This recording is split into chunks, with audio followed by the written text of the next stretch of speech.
உத்திராடம் ஒரு பாதமும் இருக்கு. ராசி அதிபதி யாருங்க அப்படின்னா அவர் குரு பகவான். இந்த வாரத்தில் சந்திரன் அஸ்தமத்துக்கு எதுவும் போகாது. இன்று நாளும் பின் 5, 6, 7 போகக்கூடிய வழிகள் எல்லாமே சந்திரனுக்கு ஓகே தான், சரியான வழி. செவ்வாய் விரயத்திலிருந்து ஜென்மத்துக்கு வந்திருக்கிறது மோசம் இல்லை. ஜென்ம செவ்வாய்னா கண்ணெரிச்சல், வயதானவங்களா இருந்தீங்கன்னா கண் ஆபரேஷன் இந்த மாதிரிலாம் கொஞ்சம் வர பார்க்கும். தலைவலி இப்படி கொடுக்க பார்க்கும். கண்ணாடி போடலான்னு சின்ன வயசு உள்ளவங்களுக்கு எண்ணங்கள் வரும். தலை சம்பந்தமான விஷயங்களை பற்றி ஆனாலும் யோகரம் 5க்கு அதிபதி. அதனால அந்த பூமி சம்பந்தப்பட்ட ஏதாவது பிரச்சனைகள் இருந்தா கூட இந்த வாரத்துல தீர்த்து வைப்பார். சுக்கிரன் உங்களுக்கு 11க்கு அதிபதி, 11லயே பலம் பெறார். 6க்கும் அதிபதி இருந்தாலும் லாபாதிபதி.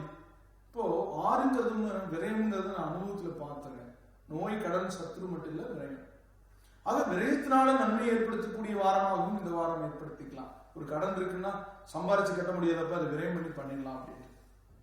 அதுக்கான வாய்ப்புகள் கூடி வரும், தேடி வரும், உங்களை நாடி வரும், ஓடி வரும். அதை நீங்க பயன்படுத்திக்கணும்.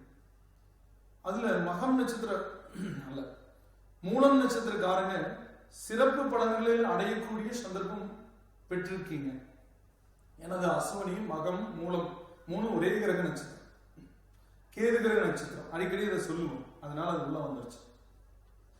அது மூல நட்சத்திரக்காரங்களுக்கு ஆஞ்சநேயர் வழிபாடு வெற்றி கனியை உங்களுக்கு தக்க வைக்க வாய்ப்பு கொடுக்கும்.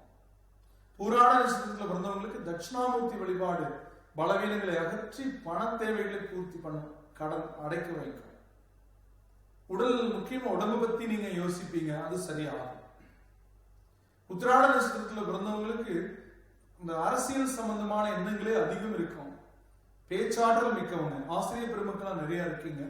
உங்களுக்கு இடமாற்றம், ப்ரமோஷன் சம்பந்தமா இந்த வார்த்தை இருந்துச்சுன்னா அந்த தடைகள் நீங்க விநாயகர் வழிபடலாம்.